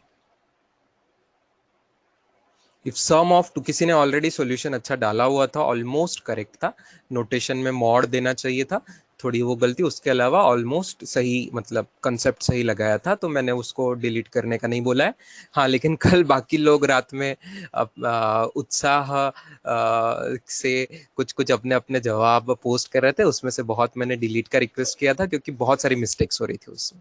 हाँ, बहुत चीजें सही भी थी, लेकिन बहुत सारी मिस्टेक्स भी अगर हो रही थी तो आप लोग सबको कंफ्यूज कर दोगे वहां पे, है ना। इसके लिए वहां पे इतनी ज्यादा मिस्टेक वाला सॉल्यूशन नहीं होना चाहिए, इसलिए मैंने डिलीट करने का रिक्वेस्ट किया। हालांकि आपका जो उत्साह है सॉल्यूशन का पोस्ट करने का, उसको मैंने शाबाशी दी पर्सनली सबको, जिन्होंने पोस्ट किया था, तो दैट इज अप्रिशिएबल। लेकिन शुरुआत शुरुआत है, आप लोग नए हो, आप लोग अभी बच्चे हो इस टॉपिक में, है ना। तो आप लोगों से मिस्टेक बहुत सारी होना भी पॉसिबल है, जो कि हो रही थी कल, इसलिए वहां कंफ्यूजन सबको ना हो, इसलिए मैंने डिलीट करवाया। Sum of two unit vectors is a unit vector, ये दिया हुआ है स्टूडेंट्स, ठीक है। इसकी एक मेथड कल ऑलरेडी आ चुकी थी क्लास में, वही मैं ग्रुप पे वही मैं रिपीट कर रहा हूं एक बार, और एक शॉर्टकट मेथड में बताने वाला हूं आपको। तो वन आंसर है √1² + 1² + 2 × 1 × 1 × cos थीटा। आ रही बात समझ में? यूनिट का मतलब मैग्नीट्यूड 1 है, तो पी भी 1 क्यू भी 1, समझे क्या बच्चों? ये देखो, अलजेब्रा से समझे क्या? देखो इस स्टेप को समझे क्या? समझे? इससे सॉल्व कर लो आप, तो कॉस थीटा का आंसर आपका आ जाता है, इससे आपका कॉस थीटा का आंसर आ जाता है -½ अब फिर पूछा magnitude of difference, magnitude of difference, तो आंसर क्या आ जाएगा स्टूडेंट्स? मैग्नीट्यूड ऑफ डिफरेंस का फॉर्मूला क्या है? √1² + 1² माइनस, डिफरेंस में माइनस आता है, 2 × 1 × 1 × cos थीटा। अब cos थीटा तो cos थीटा ही रहेगा, है ना। cos थीटा तो cos थीटा रहेगा, ऐड या सब्ट्रैक्ट करो, वेक्टर में का एंगल थीटा की वैल्यू थीटा है, तो वही वैल्यू आप यूज करके √1 + 1 -2 × cos थीटा की वैल्यू -½ आई वाली यहाँ पुट करो, तो आपका आंसर √3 आ जा रहा है। ये अल्जेब्रिक मेथड, ठीक है। ग्रुप पे वापस आप देख सकते हो, ग्रुप पे भी यही किसी ने तो डाला था, स्मॉल a बार b बार के नोटेशन ऐसे यूज करके ये डाला हुआ था। तो ये एक सही मेथड हो गई अल्जेब्रा से, जिनको अल्जेब्रा अच्छा लगता है यहाँ पे फॉर्मूला से कर सकते हैं। चलो, कुछ ऐसे भी होंगे जिनको ज्योमेट्री ज्यादा पसंद है, उनके लिए एक इजी मेथड देख लो। जब दो यूनिट वेक्टर की एडिशन भी यूनिट वेक्टर आ रही है स्टूडेंट्स, तो ट्रायंगल कैसा बनेगा? ट्रायंगल लॉ लगाएंगे तो what type of triangle will be form? Can somebody से? यूनिट वेक्टर मतलब लेंथ 1 है, एक की भी लेंथ 1 है, दूसरे की भी लेंथ 1 है, और रिजल्ट करके तीसरे की भी लेंथ 1 है। अरे तो इक्विलैटरल ट्रायंगल बन रहा है अपना प्यारा प्यारा फेवरेट वाला, है ना। इससे आसान तो कोई ट्रायंगल नहीं होता। तो वन लेंथ और रिजल्टेंट भी 1 लेंथ, तो ऐसा रिजल्टेंट बन जाएगा सम का, ठीक है। सम, ये सम ऑफ द टू वेक्टर्स का आंसर 1 मैग्नीट्यूड का आ गया। आई बात समझ में? अच्छा, अब डिफरेंस लेना है, डिफरेंस लेना है तो पहले वेक्टर में से दूसरा वेक्टर सब्ट्रैक्ट करना पड़ेगा, मतलब दूसरे वेक्टर का उल्टा कर दू। याद आ रही आज की मेथड? दूसरे वेक्टर का उल्टा कर दू तो चलेगा।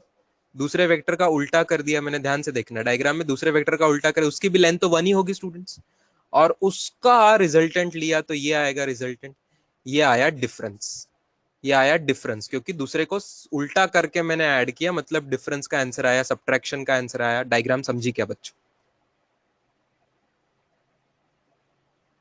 डायग्राम समझी क्या बच्चों? अब एंगल्स ध्यान से देखना, बहुत ध्यान से एंगल्स देखना। इक्विलैटरल का हर एंगल कितना होता है?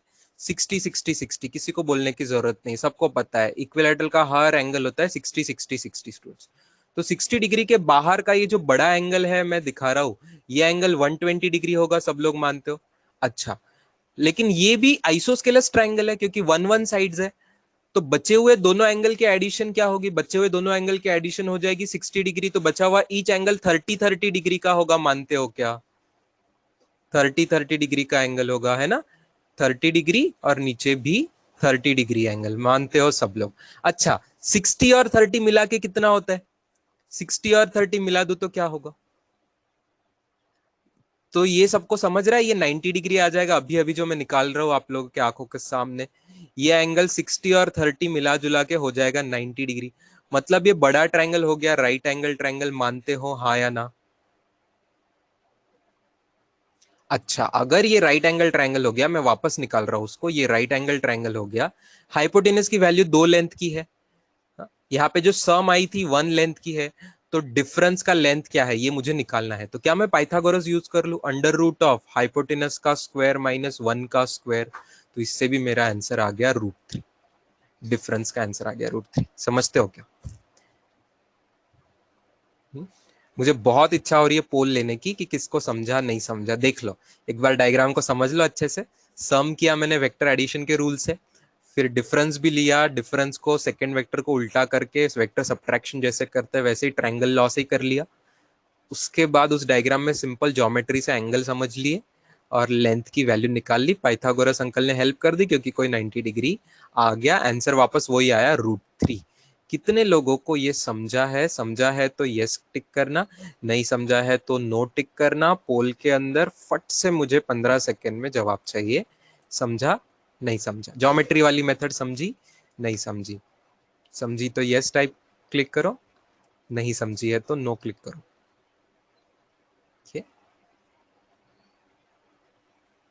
चलो ठीक है, ठीक है।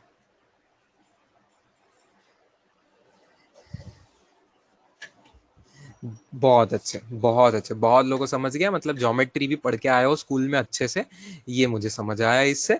जिनको नहीं समझा है उनको अलजेब्रा वाली मेथड मुबारक, ऊपर है अलजेब्रा वाली मेथड। जिनको नंबर्स और अलजेब्रा का खेल ज्यादा प्यारा लगता है उनके पास वो भी मेथड है। चलो लिख लो, ज्योमेट्री वाली स्पेशली लिख लो। मैं रब करके 17वें सवाल के जवाब पे आता हूँ फिर।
No, I am not going to repeat the geometry method now. I'm going to erase it and come to the 17th question.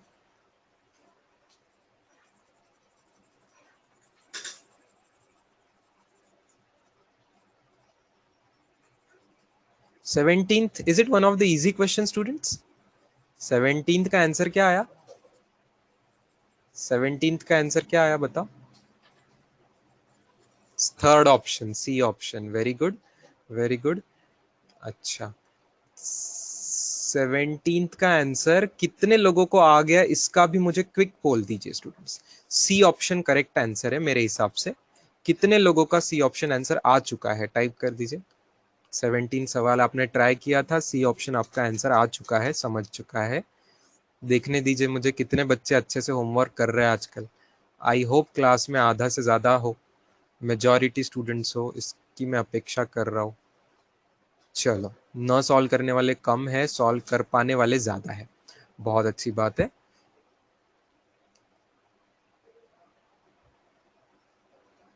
To equal forces, p p p p है दोनों, पी लेंथ के ही है, at an angle of 120 degree, then magnitude of resultant is, resultant किसका vector, r is equal to under root of, कितना आसान सवाल देखो, p square plus 2 p p, p और क्यू यहाँ अलग है नहीं, क्यू भी पी है, कॉस थीटा, थीटा क्या रखना है 120 डिग्री है, एंगल बिटवीन द वेक्टर्स दिया है 120 डिग्री।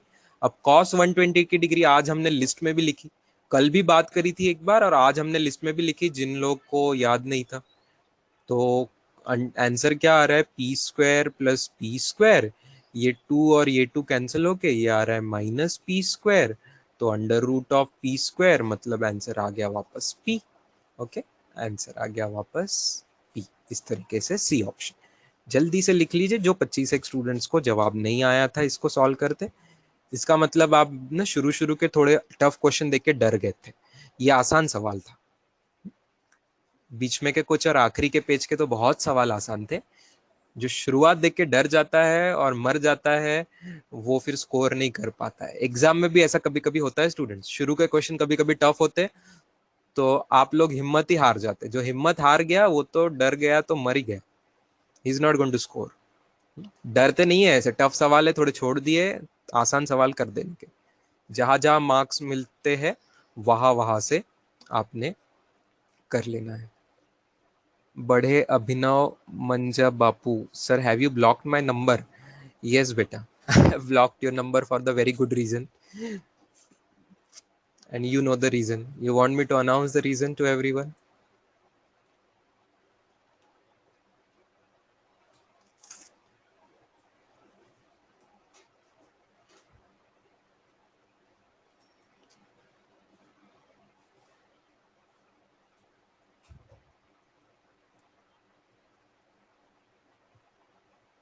चलो,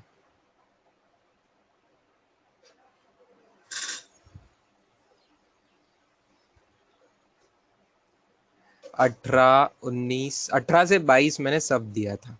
यस, आई रिमेम्बर, 18 से 22 सभी सवाल दिए थे, और 18 पे बहुत लोग कंफ्यूज हो चुके थे, तो 18 को तो हम अलग से ही स्टडी करेंगे, अकेले को, 18 को अलग से अकेले को स्टडी करते हैं, क्योंकि इसने बहुत लोगों को कंफ्यूज किया है। और सुबह सुबह एक बहुत अच्छा सॉल्यूशन आया था, तो मुझे तो वैसे अभी रिपीट करने की जरूरत नहीं है। सुबह एक बहुत अच्छा सॉल्यूशन भेजा गया था, जो कि एक्चुअली पर्सनली भेजा गया था, मैंने ही बोला कि ग्रुप पे डालो क्योंकि अच्छा सॉल्यूशन है, बिना मिस्टेक का सॉल्यूशन, तो बहुत अच्छा। अब इसमें बहुत लोग कंफ्यूज हो गए ऐसे, जो कि 39th क्वेश्चन या 35 क्वेश्चन में ऐसा आता है, ए बार माइनस बी बार का mod is equal to mod of A bar plus B bar, इस क्वेश्चन से कंफ्यूज हो गए। ये और ये चीज अलग है, क्या आपको बात समझ आई स्टूडेंट्स?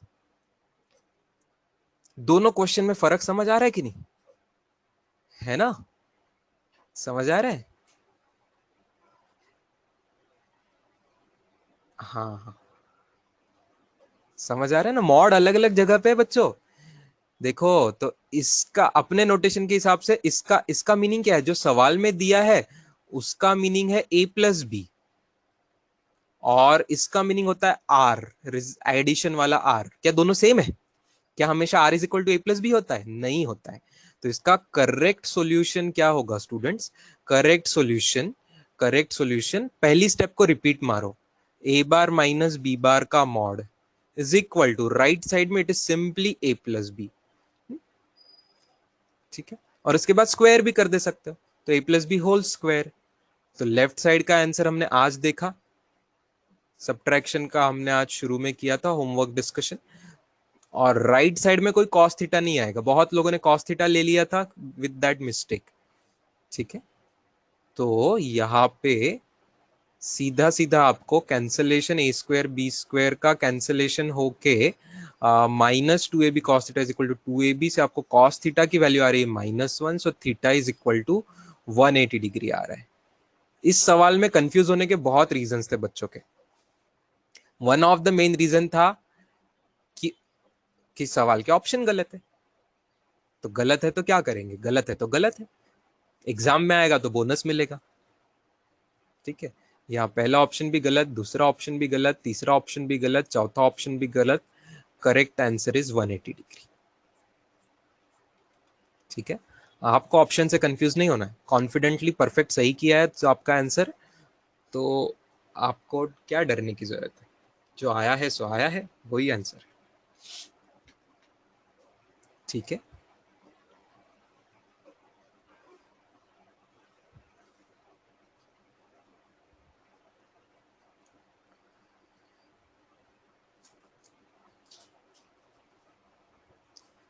अब इसी के साथ मैं 35 और 39 करने वाला हूं। लिख चुके बच्चों? चलो, सॉल्यूशन आपके इसमें भी है, किसमें है, ग्रुप पर भी है, तो आपको अभी उससे कोई टेंशन नहीं होना चाहिए। 35 देख लेते एक बार। क्या 35 भी ऐसा ही है स्टूडेंट्स? अब 35 भी क्या ऐसा ही सवाल है?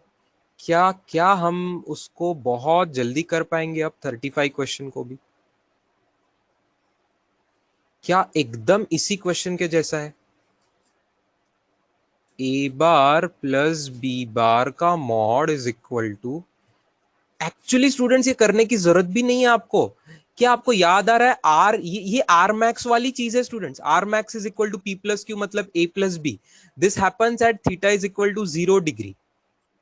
This happens at theta is equal to 0 degree. और क्वेश्चन 18 में था, क्वेश्चन 18 में था सब्ट्रैक्शन का मैक्स, है ना, सब्ट्रैक्शन का आर मैक्स। ये भी हम देख चुके थे, आज ही शुरू में लिख चुके हैं, क्लास के बिगिनिंग में हमने ये देख चुका है एट 180 डिग्री। तो नो सरप्राइज कि 18वें सवाल का जवाब 180 डिग्री है और ये 35वें सवाल का जवाब 0 डिग्री। आई क्या बात समझ में? जिसने ध्यान से पढ़ा होगा, ये राइट साइड ए प्लस बी ही है, मतलब पी प्लस क्यू ही है, मतलब ही मैक्सिमम आंसर है।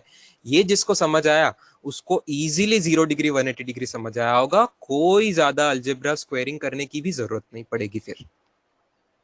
समझ रहे हो? तो जैसे जैसे आपका एक्सपीरियंस बढ़ता है, अनुभव बढ़ता है, क्वेश्चन ज्यादा सॉल्व होते हैं, आपको झट से आंसर आने लगता है, ज्यादा कोई फॉर्मूला लगाने की जरूरत नहीं पड़ती। ठीक है,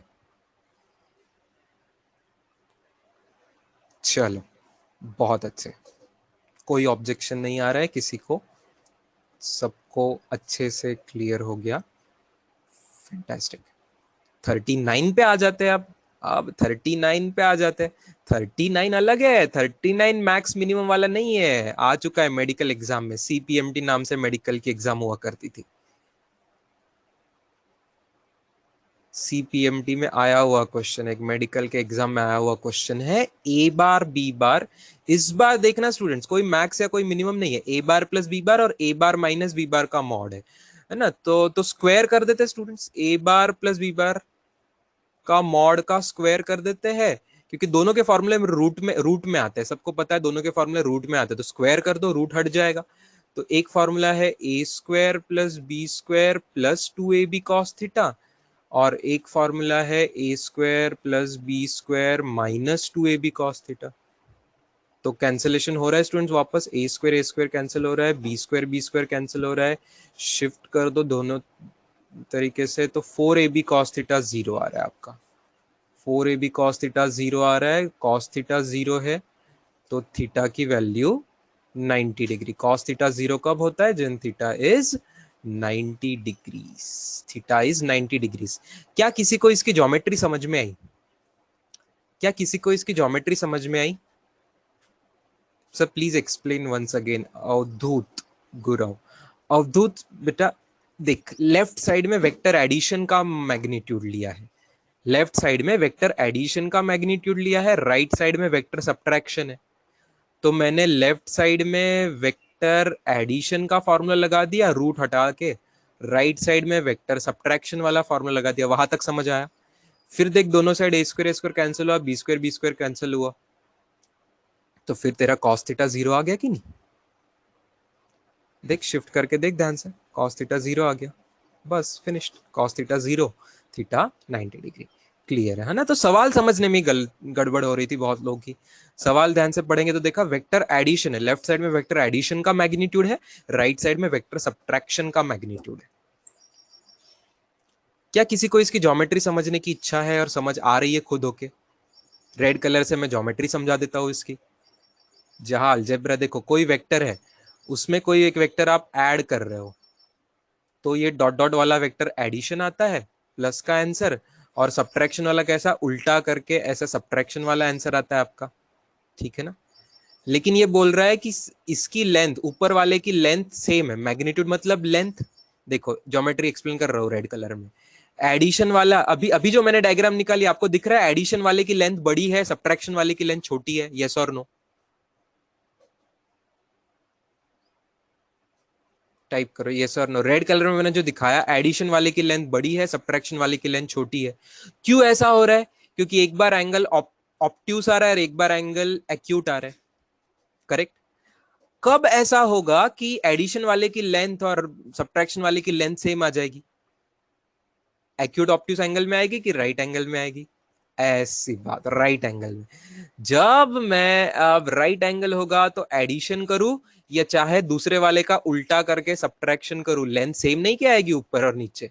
ये लेंथ ऊपर की, ये लेंथ और ये लेंथ सेम आएगी जब एंगल 90 डिग्री होगा। समझी क्या ज्योमेट्री? जिनको ज्योमेट्री प्यारी लगती है उनको समझ गया क्या, तो काफी है। बाकी लोगों के लिए नीचे अलजेब्रा भी है। बहुत अच्छे, बहुत अच्छे। तो very good.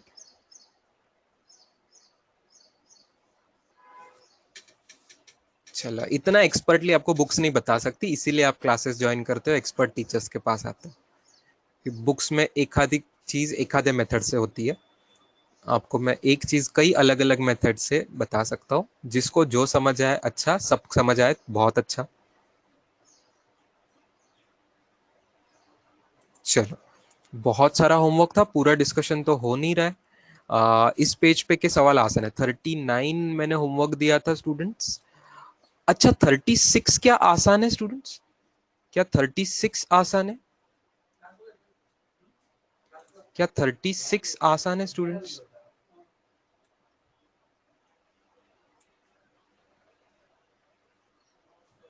Max value R max है ना? बताओ आंसर, बताओ आंसर 36 का।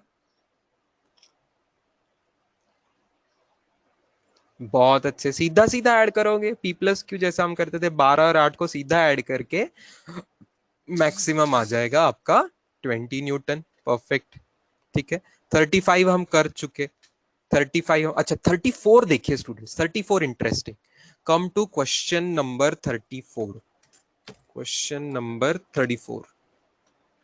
Which pair of following forces will never give resultant of tune, will never give resultant of tune? ध्यान से देखना स्टूडेंट्स, एक एक ऑप्शन पे जाते हैं, एक एक ऑप्शन। 34 का पहला ऑप्शन, जब 2 न्यूटन और 2 न्यूटन है तो can you tell maximum answer और मिनिमम आंसर क्या आएगा आर का? आर का मैक्सिमम आंसर 2 और 2 4 न्यूटन आएगा स्टूडेंट्स, और आर का मिनिमम आंसर 2 और 2 का डिफरेंस ले लो, 0 न्यूटन आएगा। आ रही बात समझ में? परफेक्ट। सेकेंड ऑप्शन में आर का मैक्सिमम आंसर क्या आएगा? 1 और 1 2 न्यूटन आएगा, और मिनिमम आंसर सब्ट्रैक्शन में 0 न्यूटन आएगा। थर्ड ऑप्शन में 1 और 3 को मैक्सिमम आंसर 4 न्यूटन आएगा, और डिफरेंस में बड़े में से छोटा, 3 में से 1 सब्ट्रैक्ट करोगे तो 2 न्यूटन आएगा। बराबर।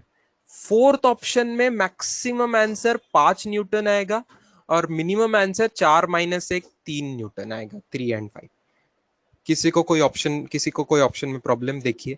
ए बी सी डी चारों ऑप्शन की जो सबसे बड़ी वैल्यू आ सकती है और सबसे छोटी वैल्यू आ सकती है वो मैंने लिखी।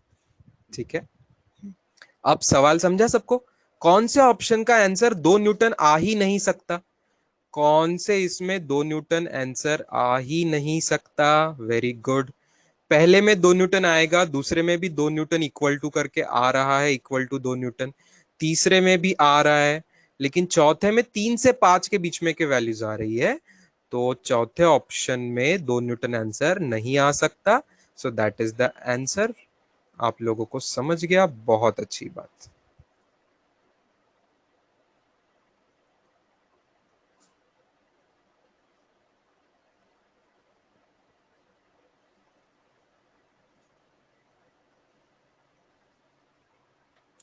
क्या 33 भी आसान था स्टूडेंट्स? क्या 33 आपने पाइथागोरस से कर लिया? 33 आपने पाइथागोरस से कर लिया? यस, एक मिनट, पिछले सवाल में 2 लोगों को फिर से डाउट आ रहा है। सो फर्स्ट बेटा फर्स्ट ऑप्शन में आएगा ना, फर्स्ट ऑप्शन ध्यान से देखना, 0 से 4, 0 से 4 के बीच में क्या 2 नहीं आता है? 0 से 4 के बीच में की सभी वैल्यूज में 2 नहीं आता है? पवार आता है ना, बस। 3 से 5 में क्या 2 आता है? क्या 3 से 5 में 2 आता है क्या? नहीं, आज आप समझ गए, चलो ठीक है। 33 सबको आया students? Under root of 10 square plus 20 square करके आया होगा आपका, under root of 10 square plus 20 square किया होगा तो √500 आंसर आया होगा। √500 मतलब 10√5, और कैलकुलेटर यूज करेंगे तो आपको अप्रॉक्स √5 के लिए 2.236 के हिसाब से कौन सा ऑप्शन? First option. बहुत अच्छे, बहुत अच्छे, सिंपल उसमें था। देखो आखिरी के सवाल आसान थे, आखिरी के सवाल आसान थे। बहुत अच्छे स्टूडेंट्स, बहुत अच्छे स्टूडेंट्स, बहुत अच्छे। मयंक को भी आ गया, वेरी गुड। चलो अच्छा, क्या आपको समझ आ रहा है? 32 क्वेश्चन जैसा क्वेश्चन हमने किया है थोड़ी देर पहले, चेंज इन वेलोसिटी वाला क्वेश्चन है, चेंज इन वेलोसिटी वाला क्वेश्चन। क्या आप अब लोग ट्राई कर लोगे? आप लोग साउथ वेस्ट डायरेक्शन में पिछली बार आंसर आया था, वैसे ही कर लोगे क्या?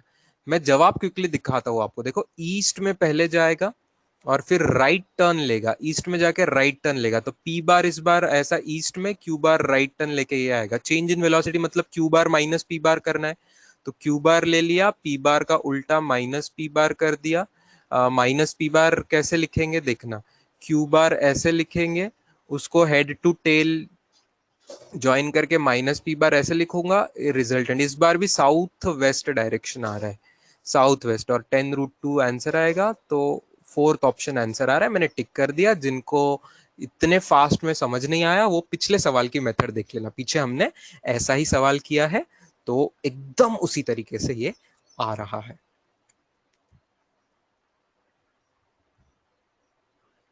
क्या 31 मैंने दिया था? क्या 31 होमवर्क था?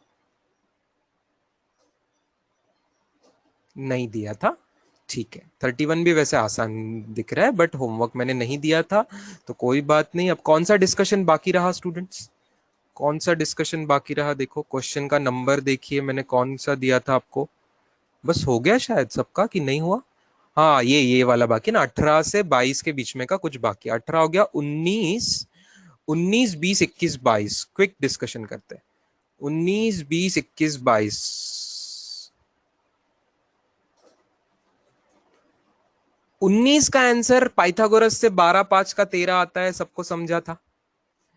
तो बताओ 19 का ऑप्शन कौन सा होगा? 19 का आंसर क्या होगा? 19 का आंसर क्या 90 डिग्रीज होना चाहिए? 90 डिग्रीज कोई π/2 रेडियन लिखेंगे, है ना? ऑप्शन रेडियन में है स्टूडेंट्स, ओके, तो π/2 रेडियन, ऑप्शन डिग्रीज में नहीं है, इसका मतलब रेडियन में है, तो थर्ड ऑप्शन बहुत अच्छे, ठीक है ना? 90 डिग्रीज मतलब π/2 रेडियन सबको पता है ना, 180 degrees equal to pi radian किया था हमने, 180 degrees is equal to pi radian आया हुआ था, उस हिसाब से 90 डिग्री आधा हो जाएगा तो π/2 रेडियन, ठीक है बेटा। पाइथागोरस सातपुते, पाइथागोरस 12 5 पाइथागोरस 13, तो पाइथागोरस मतलब 90 डिग्रीज, 90 डिग्रीज मतलब π/2 रेडियन, ठीक। Two forces have magnitude have a resultant of same magnitude F. इसमें मैं बोलता हूं जिसको ज्योमेट्री समझ आती है वो, उसको आ गया आंसर बहुत जल्दी, क्योंकि इक्वल इक्वल मतलब इक्विलैटरल ट्रायंगल, तो ये एफ मैग्नीट्यूड का, ये एफ मैग्नीट्यूड का, और रिजल्टेंट भी आपका अलग कलर से अगर मैं दिखाना चाहूँ, जैसे मैं कल पिंक कलर से दिखाता था, वैसे आज ये रिजल्टेंट ये भी एफ मैग्नीट्यूड का। तो एंगल क्या हुआ करता था स्टूडेंट्स, की आपको याद आ रहा है? एंगल ऐसा लिया करते थे हम, नहीं 60 डिग्री नहीं, फंस गए फंस गए फंस गए। ईशा ने इस बार सही आंसर दिया, Sharvil be very good. 120 degree क्या आप भूल गए? कल डायग्राम में थीटा कौन सा हुआ करता था? डायरेक्शंस के बीच में का एंगल। तो यहाँ जो पहला मेरा एफ है उसकी दिशा ये है, ये डायरेक्शन है, और जो दूसरा एफ है उसकी दिशा जो है, उनके बीच में का एंगल बाहर से दिखता है अपने को 120 डिग्रीज। ओके, तो angle between the two forces बोला जाएगा 120 डिग्रीज। एंगल बिटवीन फोर्सेस मतलब कोई भी वेक्टर के बीच में का एंगल, मतलब उनके दिशाओं के बीच में का, उनके डायरेक्शंस के बीच में का एंगल। द्रवी डायरेक्शन के बीच में का एंगल बेटा। डायरेक्शन समझ रही तुझे? एफ नीचे का एफ कौन से डायरेक्शन में? East direction, right side. तो डायरेक्शन के बीच में का एंगल क्या हुआ? East direction. ये ईस्ट साइड की डायरेक्शन और वो वहां वो वाली डायरेक्शन, इन दो डायरेक्शन के बीच में का एंगल समझा क्या दळवी को अब कि ये 120 डिग्री होगा? साक्षी भापकर समझा क्या? दिशाएं समझना है, डायरेक्शंस। डायरेक्शन समझा क्या? जिनको अलजेब्रा पसंद है उनको अलजेब्रा इजी लगेगा, जिनको ज्योमेट्री पसंद है उनको ज्योमेट्री इजी लगेगा। चलो 21st इज अ सुप, अच्छा 22 पे आ जाता हूँ। 22 पे ऐसा ही है, 5 और 12 को सीधा सीधा ऐड करते हैं तो 17 आता है। तो कब कब ये आर मैक्स है स्टूडेंट, 17 इज आर मैक्स का आंसर डायरेक्ट ऐड करके, और 7 इज आर मिनिमम का आंसर। तो बताओ मैक्सिमम आंसर कब आता है? आज हमने क्लास में किया था, मैक्सिमम आंसर कब आता है? आर मैक्सिमम आंसर आता है एडिशन का 0 डिग्री पे। तो सबसे पहले 0 डिग्री, और आर मिनिमम का आंसर आता है 180 डिग्री पे। तो क्या आप समझ रहे हो? फर्स्ट ऑप्शन आंसर होगा 22 का। मैक्सिमम आ जाएगा 0 डिग्री पे, मिनिमम आ जाएगा 180 डिग्री पे, और बाकी जो है पाइथागोरस वाला वो 90 डिग्री पे, है ना? तो ये भी था आसान सवाल, ये भी था आसान सवाल। अब बचता है एक ही सवाल, सुपर क्लास 21st। ये क्विकली बता के मैं छोड़ूंगा आज। 21st क्वेश्चन ध्यान से देखना, जिसको नहीं समझ आया इतने स्पीड से वो मुझे कल वापस पूछ लेना। What is the angle between P bar and resultant of P bar plus, देखो रिजल्टेंट ऑफ किसका? Resultant P bar plus q बार एक एंगल है, एक वेक्टर है, और P bar minus Q bar दूसरा वेक्टर है। जब मैं इन दोनों को ऐड करने जाऊंगा स्टूडेंट्स, तो क्या आपने समझा कि क्यू बार और माइनस क्यू बार एक दूसरे के अपोजिट डायरेक्शन में होते तो कैंसिल हो जाएंगे? क्यू बार और माइनस क्यू बार कैंसिल हो जाएंगे। तो एडिशन करके आंसर क्या आया? 2 पी बार आया। पी बार प्लस पी बार 2 पी बार आया। तो इन अदर वर्ड्स हमें किसके बीच में का एंगल पूछा है? पी बार एंड 2 पी बार। ये जो रिजल्टेंट आ रहा है यही 2 पी बार आ रहा है। क्या आपको मेरी डायग्राम समझ आ रही है? अब स्टूडेंट्स देखना, अगर पी बार ऐसे दिखता है तो डबल ऑफ पी बार ऐसे दिखता है, 2 पी बार मतलब उसका डबल, 2 पी बार मतलब उसका डबल, लेकिन उसी डायरेक्शन में है। तो क्या ये दोनों वेक्टर सेम डायरेक्शन में है स्टूडेंट्स? क्या ये दोनों वेक्टर सेम डायरेक्शन में होंगे? पी बार एंड 2 पी बार क्या सेम डायरेक्शन में होंगे? Very good. जो चीज सेम डायरेक्शन में उनमें कोई एंगल ही नहीं है, उनमें कोई एंगल नहीं है, तो आंसर विल बी 0 डिग्री। बहुत अच्छे स्टूडेंट्स, बहुत लोगों को जितने जल्दी समझ आया, बाकी लोग मुझे कल पूछ सकते हैं। Thank you, have a great day, see you tomorrow with further आगे का पार्ट ऑफ द वेक्टर्स। चल, बाय स्टूडेंट्स।